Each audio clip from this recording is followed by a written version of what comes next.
आदिगुरु शंकराचार्य।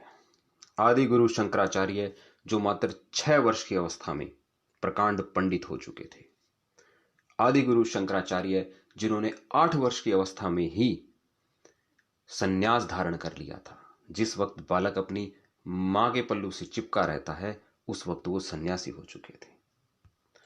आदिगुरु शंकराचार्य जिनके अपने गुरु ने ही उनकी योग्यता और उनके ज्ञान के कारण उन्हें भगवान शिव का अवतार मान लिया था, वो आदिगुरु शंकराचार्य।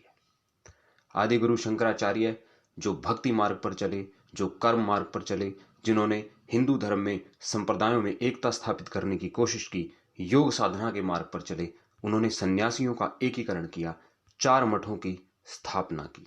कौन से 4 मठ? तो ये 4 मठ हैं ज्योतिर्मठ, श्रृंगेरी मठ, गोवर्धन मठ और शारदा मठ। तो बच्चों, अब हम इस विषय में आदिगुरु शंकराचार्य के बारे में पढ़ेंगे। तो आदिगुरु शंकराचार्य का जन्म उस काल में हुआ जब बौद्ध और जैन जैसे अनेक मत थे। तो बुद्ध धर्म था और जैन धर्म था, और कई सारी खामियों के कारण, कई सारी कमियों के कारण, कई सारी गलत प्रथाओं के कारण हिंदू धर्म जो है वो सिकुड़ता जा रहा था, उसका आधार कमजोर हो रहा था। तो इन सभी ने सनातन धर्म के मूल आधार आश्रम व्यवस्था, वर्ण व्यवस्था तथा पुरुषार्थों की आलोचना की। कौन से धर्मों ने? जैन धर्म और बौद्ध धर्म, इन्होंने इनकी आलोचना की, हिंदू धर्म के मूल आधार पर प्रहार किया। तो जिसके परिणाम स्वरूप हुआ क्या? हिंदू धर्म अवनति की तरफ अग्रसर हुआ, यानी कि हिंदू धर्म जो है वो कमजोर हो चला, लोगों की उसमें आस्था नहीं रही। तो ये हुआ, हिंदू धर्म की तरफ के साथ वो अवनति की ओर चल पड़ा, ये सब हुआ। तो ऐसे समय में आदिगुरु शंकराचार्य ने हिंदू धर्म को वापस से उसकी ताकत दी, उसको स्ट्रेंथन किया। तो इनके जीवन परिचय में हम अब देखते हैं आदिगुरु शंकराचार्य का जन्म कहाँ होता है। तो आदिगुरु शंकराचार्य का जन्म होता है दक्षिण भारत में। दक्षिण भारत में भी कहाँ? केरल राज्य में। और केरल राज्य में भी कहाँ? कालड़ी नाम के गांव में। तो दक्षिणी भारत के केरल के कालड़ी गांव में इनका जन्म होता है। पिता का नाम था शिवगुरु भट्ट और माता का नाम आर्यम्बा।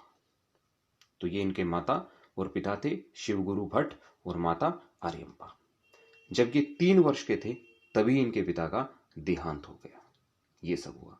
तो 3 वर्ष की अवस्था में ही इनके पिता का देहांत हो गया था। लेकिन ये जब छात्र थे तो ये बड़े ही मेधावी छात्र थे, यानी कि बहुत ही होशियार थे। कौन? आदिगुरु शंकराचार्य।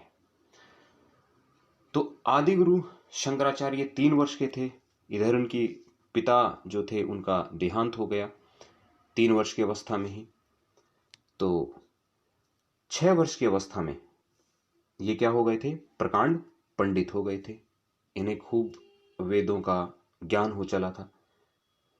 8 वर्ष की अवस्था में इन्होंने संन्यास धारण कर लिया, ये सन्यासी हो गए। 8 वर्ष का मनुष्य कोई बहुत बड़ा नहीं होता, वो बालक होता है, छोटे बच्चे होते हैं। तो आपकी तरह छोटे बच्चे थे, तब उन्होंने संन्यास धारण कर लिया। अब माता, भला किसकी माँ चाहेगी कि उसका बेटा सन्यासी बन जाए? तो माता ने सन्यासी बनने की इन्हें अनुमति नहीं दी। माँ कभी नहीं चाहती थी कि ये सन्यासी बने। लेकिन तब एक अजीब घटना हुई। हुआ क्या? एक बार ये नदी में स्नान कर रहे थे। कौन? आदिगुरु शंकराचार्य। मतलब तब तो ये बालक थे, बालक शंकराचार्य।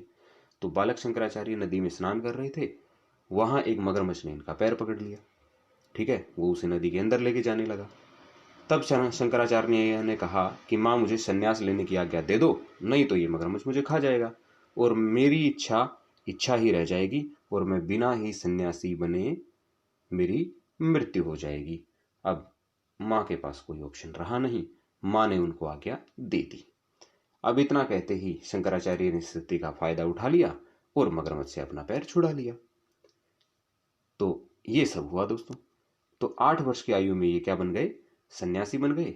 लेकिन माता ने इनसे एक आश्वासन लिया, एक गारंटी ले ली।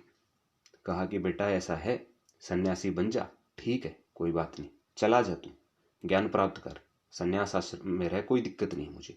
लेकिन अंतिम संस्कार जब मेरा होगा तो उसको करने के लिए तू ही आएगा।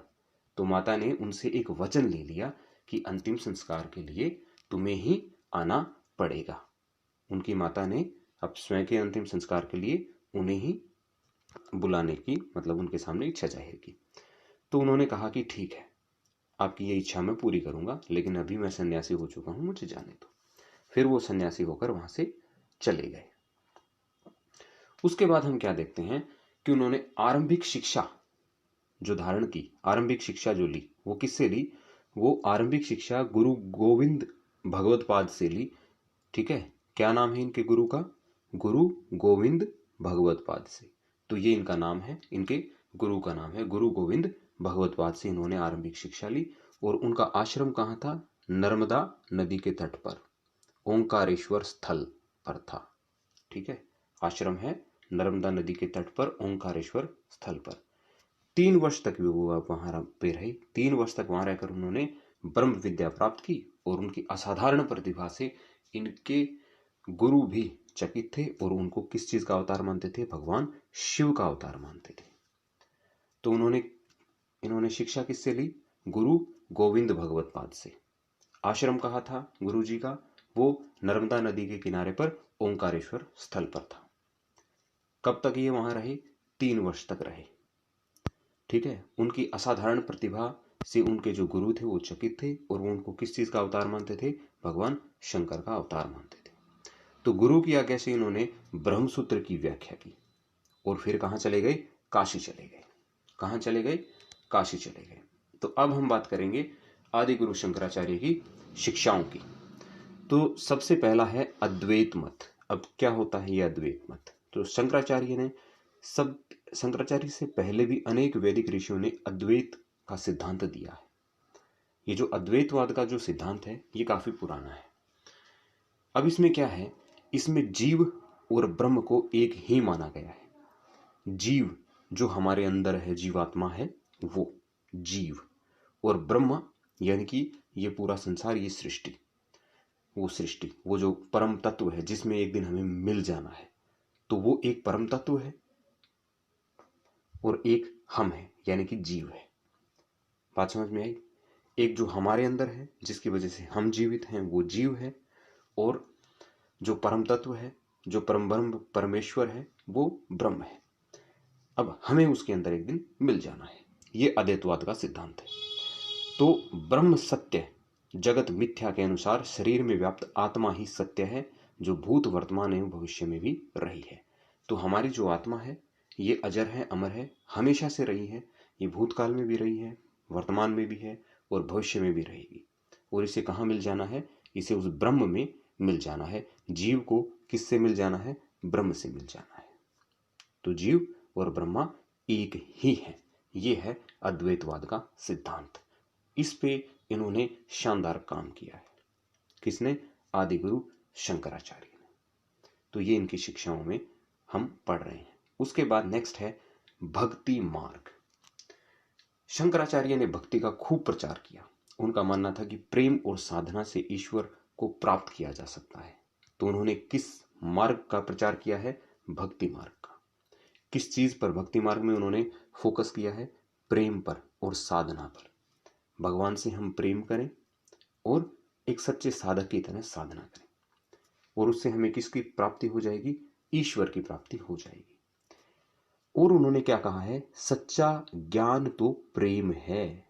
उन्होंने प्रेम पर इतना ज्यादा ध्यान दिया है, प्रेम पर इतना ज्यादा फोकस किया है कि अगर हमारे मन में प्रेम का भाव उत्पन्न हो जाता है तो हमें सच्चा ज्ञान हो जाता है। क्यों? क्योंकि जब हमारे अंदर प्रेम होगा, हमारे मन में साथ साथ करुणा आएगी, फिर हम गलत कामों से बचेंगे। तो इतना उन्होंने इस चीज पर ध्यान दिया है। उन्होंने कहा भज गोविंदम, भज गोविंदम, है ना? ये देखो उन्होंने क्या कहा है? भज गोविंदम, भज गोविंदम, भज गोविंदम मूढ़मते। अर्थात भगवान का नाम भजो। हे मनुष्यों, हमें तुम जो हो ये एक मूढ़मती हो, यानी कि बहुत ज्यादा ज्ञान नहीं है, लेकिन गोविंद को भजो, गोविंद को भजो और गोविंद को भजो, उतने से ही कल्याण हो जाएगा। तो ये इन्होंने भक्ति मार्ग में इस चीज का प्रचार और प्रसार किया है। फिर हम देखते हैं कर्म मार्ग। इनका कर्म में अटूट विश्वास था। अपनी बाल्यावस्था में ही संन्यास लेने के उपरांत एक गृहस्थ की भांति अपनी माता का विधिवत अंतिम संस्कार किया। देखो, ये एक बहुत बड़ी बात है। जो व्यक्ति सन्यासी हो गया मतलब वो सन्यासी हो गया, उसका अब उसके परिवार वालों से कोई संबंध ना रहा, तो वो वहाँ बार बार नहीं जाता। एक बार कहा जाता है कि उन्हें कुछ 12वें वर्ष या अपने सन्यास के शायद 12वें वर्ष या कौन से वर्ष में एक बार भिक्षा लेने के लिए बस एक बार जाना होता है, बाकी नहीं जाना होता। लेकिन एक सन्यासी होने के बाद भी उन्होंने अपने माता को दिया वचन निभाया, अपने कर्म को किया। तो कर्म में इनका अटूट विश्वास था। तो भक्ति मार्ग का प्रचार किया, कर्म में अटूट विश्वास था। उसके बाद आगे हम देखते हैं संप्रदायों में एकता। हिंदू धर्म, बल्कि हिंदू कहना भी गलत है, कहिए सनातन धर्म। तो सनातन धर्म जो है ये बहुत पुराना है। जब कोई धर्म पुराना होता है ना, तो उसमें बहुत सारी विचारधाराएं शामिल हो जाती हैं। तो हिंदू धर्म की सभी विचारधाराओं को एक करके 5 भागों में विभाजित किया इन्होंने। किन किन 5 धाराओं में विभाजित किया? वैष्णव, शैव, सूर्य, शाक्त और गणपति संप्रदाय बनाए। यानी कि होता क्या था कि यहाँ पे हमारे हिंदू धर्म के अंदर बहुत सारे देवी देवता हैं, बहुत सारी पूजा की पद्धतियां हैं। तो सब लोग अलग अलग संप्रदायों में बटे हुए थे। उन्होंने कहा कि ये 5 संप्रदाय हैं, ये 5 के हिसाब से चलेंगे। तो उसमें कुछ वैष्णव बताए उन्होंने, कुछ भगवान शिव की भक्ति करने वाले शैव, कुछ सूर्य की पूजा करने वाले सूर्य, इसी तरह से शाक्त और गणपति संप्रदाय उन्होंने बताए। अब इन चीज़ों का उन्होंने क्या नाम दिया? इसको उन्होंने नाम दिया पंचदेव। क्या नाम दिया? पंचदेव। और इसे पंचदेव उपासना का नाम दिया। उन्होंने योग की दृष्टि से इन 5 देवताओं का संबंध किन चीज से जोड़ दिया? पंचभूतों से जोड़ दिया। अब ये पंचभूत क्या होते हैं? ये पंचभूत होते हैं जिनसे हमारा शरीर बना होता है। ठीक है, कौन से? अग्नि, पृथ्वी, वायु, जल और आकाश। ये तत्व होते हैं, हमारे शरीर में भी होते हैं, हमारा शरीर इनसे निर्मित होता है ना। तो इन पंच देवों को किससे जोड़ा? पंचभूतों से जोड़ दिया। तो विभिन्न संप्रदायों में विभाजित भारतीय जनता को एकता के सूत्र में बांध दिया। तो इस हिसाब से इन देवताओं को इन्होंने किससे जोड़ा? हमारे शरीर से जोड़ा। ठीक है, तो संप्रदायों में उन्होंने इस तरीके से क्या की? एकता की स्थापना की। अब उसके बाद है योग साधना। तो उन्होंने योग साधना का काफी प्रचार किया। योग साधना, देखिए, हिंदू धर्म के अंदर जितने भी साधक हुए हैं उन्होंने योग साधना पर सब ने ध्यान दिया है, सब ने योग पर काम किया है। तो इन्होंने भी इस चीज पर शानदार काम किया है। और फिर इसका प्रभाव कहाँ कहाँ देखने को मिलता है? गोरखनाथ, कबीर एवं नानक आदि संतों पर भी योग साधना का प्रभाव देखने को मिलता है। क्योंकि उनका मानना है कि योग करेंगे, साधना करेंगे तो अपने शरीर और मन पर नियंत्रण कर पाएंगे, उसको कंट्रोल में कर पाएंगे। फिर शरीर और मन जो है इधर उधर नहीं भागेगा, वो उनके वश में रहेगा। अगर वो उससे भक्ति करवाना चाहेंगे तो वो भक्ति ही करेगा, उसे सही रास्ते पे ले जाएंगे वो सही ही जाएगा। तो इसलिए योग साधना पर बहुत ज़्यादा उन्होंने ध्यान दिया है और योग साधना को फॉलो किया है। उसके बाद सन्यासियों का एकीकरण। तो सन्यासियों के एकीकरण में हम क्या पाते हैं कि आचार्य जी ने भारत के विभिन्न साधु संतों को 10 भागों में बांट दिया। जो अलग अलग साधु संत थे उनको कितने भागों में बांटा? 10 भागों में। उनको कुछ नाम दे दिए, जैसे कि गिरि, पुरी, अरण्य, भारती, वन, पर्वत, सागर, तीर्थ, आश्रम और सरस्वती। तो इस तरीके से उनको कैटेगराइज कर दिया गया। तो ये सब उन्होंने किया। तो ये काफ़ी गहरा, काफ़ी डीप वर्क उन्होंने किया। उसके बाद उन्होंने क्या की? उन्होंने 4 मठों की स्थापना की। कौन से 4 मठ थे? तो 4 मठों की स्थापना की। क्या थे 4 मठ? ये 4 मठ थे धर्म दुर्गों की तरह, जो धर्म की रक्षा करेंगे। तो धर्म दुर्गों की तरह 4 मठों की स्थापना की। तो बद्रीनाथ केदारनाथ में कौन सा है? ज्योतिर्मठ है। ठीक है, ये रहा मैप में, आप ये देखिए, ज्योतिर्मठ उत्तराखंड में। ठीक है, दक्षिण भारत में कौन सा है? कर्नाटक के अंदर श्रृंगेरी मठ है। ठीक है, तो कर्नाटक के अंदर कौन सा मठ हो गया? श्रृंगेरी मठ हो गया दक्षिण भारत में। ठीक है, उसके बाद पूर्वी भारत में कौन सा है? जगन्नाथपुरी में स्थित गोवर्धन मठ, उड़ीसा। तो उड़ीसा में कौन सा मठ है? गोवर्धन मठ हो गया, जगन्नाथपुरी में स्थित गोवर्धन मठ उड़ीसा में। और पश्चिम भारत के द्वारका में स्थित कौन सा है? वो है पश्चिम भारत के द्वारका में स्थित शारदा मठ। तो वहाँ गुजरात के अंदर कौन सा मठ है? शारदा मठ, राइट। तो ये 4 मठ हो गए। कौन सा? ज्योतिर्मठ, श्रृंगेरी मठ, गोवर्धन मठ और शारदा मठ। अब यहाँ पे दिया गया है आपके लिए माइंड मैप, ताकि हम एक ही नज़र में उनके सारे काम को और उनके जीवन को समझ पाएं। तो आदि गुरु शंकराचार्य, उनकी शिक्षाएं, अद्वैत मत का विकास किया। अद्वैत मत, हिंदू जो संप्रदाय थे उन संप्रदायों में एकता स्थापित की। कर्म मार्गी थे, कर्म मार्ग पर चले, भक्ति मार्ग पर चले, उसका विकास किया। ठीक है, सन्यासियों का एकीकरण किया। योग साधना पर चले, योग साधना का विकास किया। 4 मठों की स्थापना की। तो यहाँ पे हमारा ये चैप्टर, जिसमें हमने किस किस के बारे में पढ़ा है? हमने जैन मुनि के बारे में, हमने बुद्धिज्म के बारे में पढ़ा, जैनिज्म जैन मुनि के बारे में पढ़ा, महावीर के बारे में पढ़ा, बुद्ध के बारे में पढ़ा, महावीर के बारे में पढ़ा, और आदि गुरु शंकराचार्य के बारे में भी पढ़ा। तो इन 3 महात्माओं के बारे में हमने इस चैप्टर में पढ़ा है। तो यहाँ यह हमारा चैप्टर कंप्लीट होता है। अगले वीडियो में मिलेंगे अगले चैप्टर के साथ।